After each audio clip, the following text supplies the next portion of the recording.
Devam et, devam et, devam et.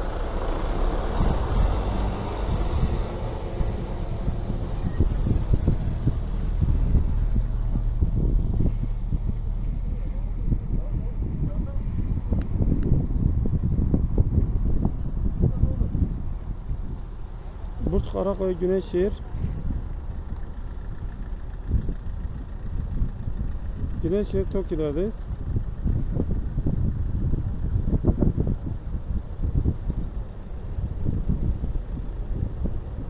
Bir türlü yapımı tamamlanmayan Güneyşehir yolu. Ve artık bu yol da buranın nüfus ve kalabalığı kaldıracak bir yol kapasitesine değil. Şu an kazadan dolayı yol tek şeride düşmüş.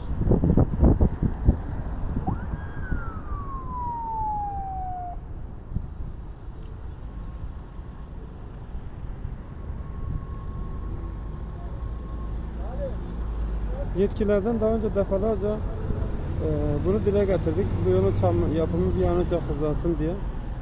Ama maalesef ne sesimizi duyurabildik ne de bizi duyan ve gören oldu.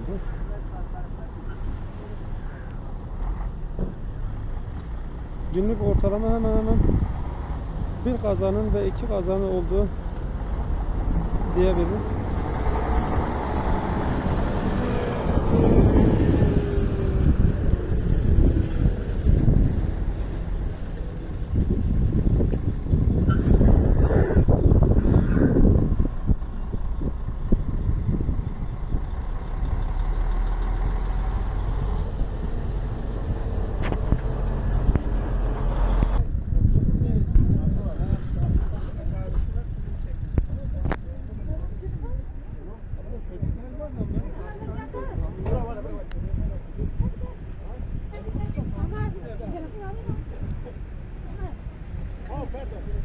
Pardon.